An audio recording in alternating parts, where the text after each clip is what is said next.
Hey everybody, this is Dan Absalonson, and I'm recording this on the 21st of December. It's almost Christmas, and I just wanted to give you guys a quick update, and then I'm going to rebroadcast my Christmas story that I wrote last year. So as it stands, I am revising one of my novels for the first time. I'm on chapter 14 out of 26 chapters, so I'm getting closer to the end, and I'm really excited about it. I cannot wait to put a full novel in front of someone else's eyes and get some feedback on it. And once that's done and I revise it some more, I'm going to podcast it and self-publish it as an ebook. Something I've been wanting to do with a novel for several years now. So I'm really excited and I can't wait. If you would like to be a beta reader for me, once I'm done revising my novel, I'm going to send it out to a bunch of people so that I can get feedback on it and make it a better book before I publish it. And if you want to be one of those people, that would be awesome. So, that's all I've got for you. And now, here is a Christmas story that I podcasted last year. It's still one of my favorite podcast episodes. I hope you enjoy it, and Merry Christmas.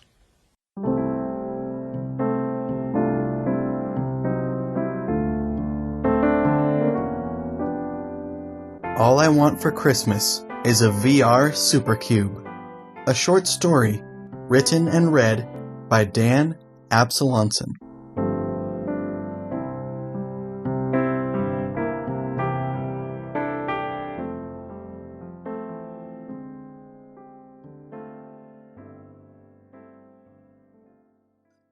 As soon as I saw him, I ducked behind a rack of games. Blair Thompson, the school bully who loved picking on me, had just come into the store. I was there checking out the new game system. It was on my Christmas list when I saw him come in.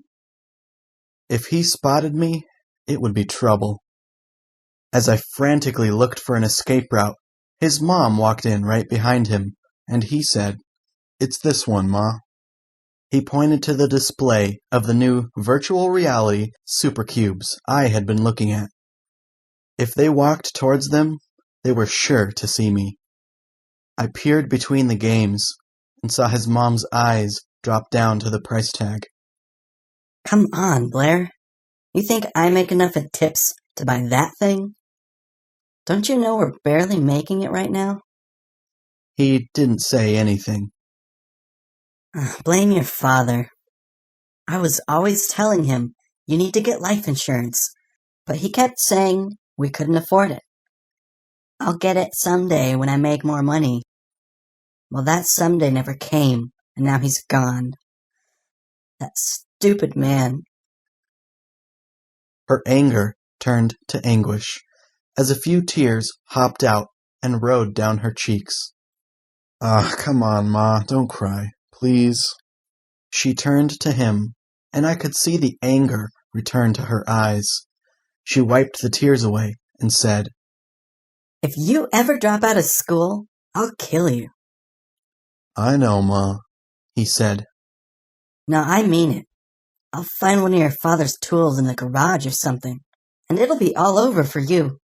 You are going to college, and you're going to get a nice job someday, so you can buy these stupid things for your kids. And I will have grandkids.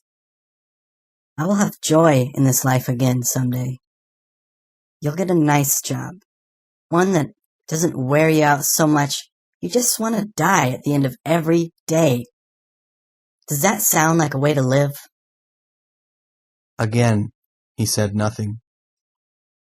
He was looking at the ground, I thought, to avoid seeing her cry. She raised her purse and smacked him upside the head with it. It was a purse I was pretty sure wouldn't make it onto a flight as carry-on. It had so many things stuffed inside of it that it bulged here and there, a great amorphous shape that she brought down on him hard. I wondered at the strength behind her bony little arms to swing such a thing. I said, does that seem like a way to live? She said again. This time, tears flowing like the faucet in our downstairs laundry room. Drip, drip, drip. He cringed at her words, recovering from the blow. No, Ma, That's no way to live. That's right. So you're gonna finish school, right? She raised her hand again. The Buick of a bag hanging from her wrist swayed back and forth, and I could see the veins that matched the ones rising on her forehead begin to make road maps down her arms. Yeah, Ma, he blurted out, with his own arms raised in defense. I'll finish school, just don't whack me with that thing again. Jeez. All right.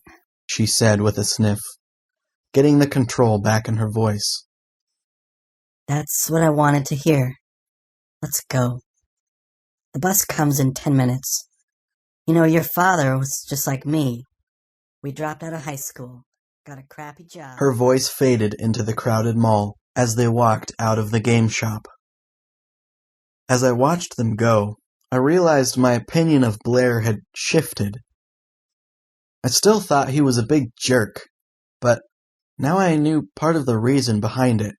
His dad had died, and now they were poor. I just thought he dressed in tattered shirts to look tough. You could buy clothes like that. Usually they cost more than the regular kind. I hated to admit it, but I felt sorry for him. The big jerk. The creep who made my life suck whenever he could, just because I was smaller or different than him. Maybe because I wore glasses or tucked in my shirt or used big words. I guess in some way that maybe he was threatened by that. Isn't that why bullies pick on other kids? Because of their own insecurities? I guess he knew that I was rich, and that I had already started some college. Maybe that my future looked bright. Then I had an idea. Maybe there was a way to solve everything.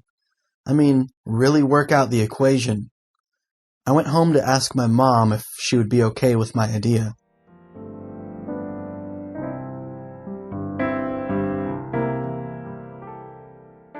My mom thought it was a great idea.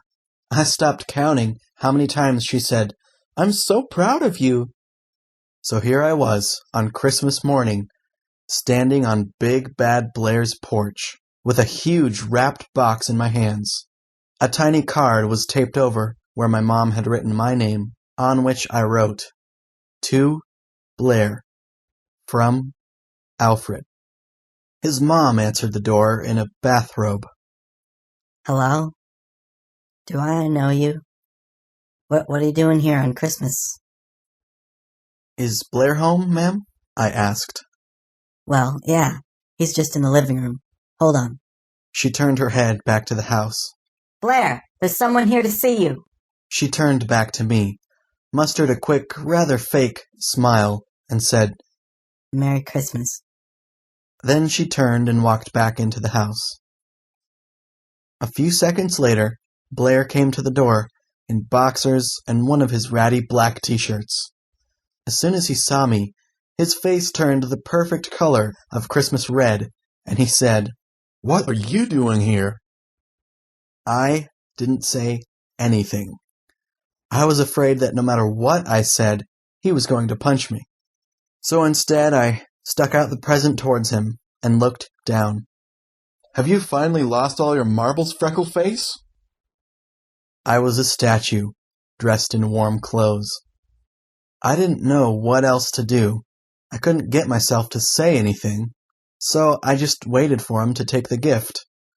I knew he would be mad from the embarrassment of me seeing him in his rundown house, but I just hoped that he would take the gift from me and open it before deciding to give me my own in the form of a whitewash.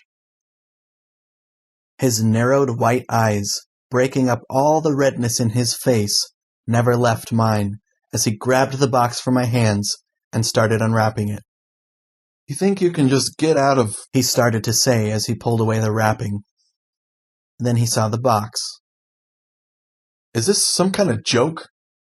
He went on to open the box and saw that the game system really was inside. Then he looked up at me again, in disbelief. "What's wrong with you, man? You're gonna give me a VR Supercube?" I nodded. "Are you serious?" Then something strange happened. Something I didn't think would have happened in a million years. Blair Thompson started to cry. Real tears fell out of his mean eyes right into the snow. I was still scared of what he might do. Even though my mom was watching from across the street in her minivan, he could really get me before she could come and interfere. Why would you... What are you... He looked back at the box and then at me.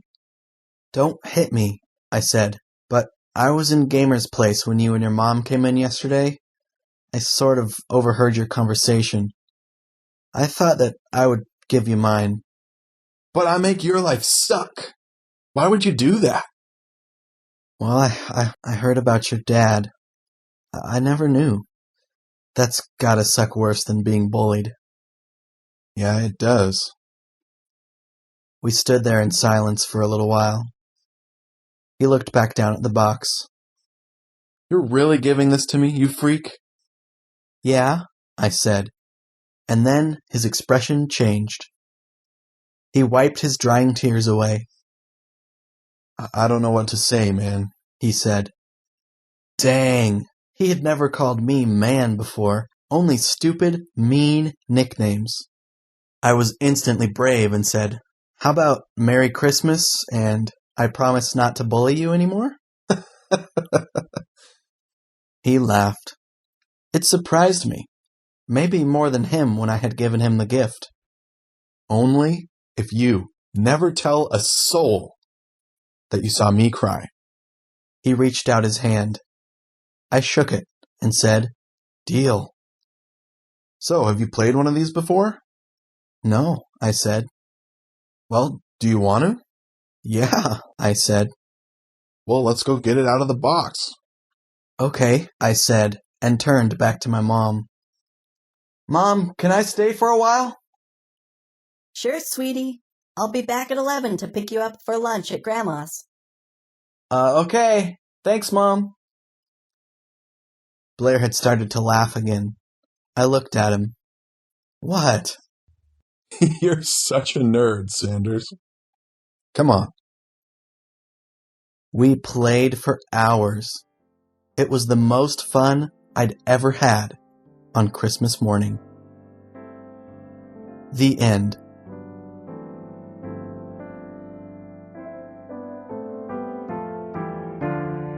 You have been listening to All I Want for Christmas is a VR Supercube, written by me, Dan Absalonson.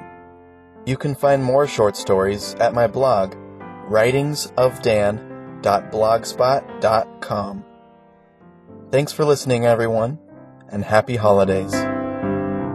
This podcast is licensed under a Creative Commons Attribution, Non-Commercial, No Derivative Works 3.0 U.S. license.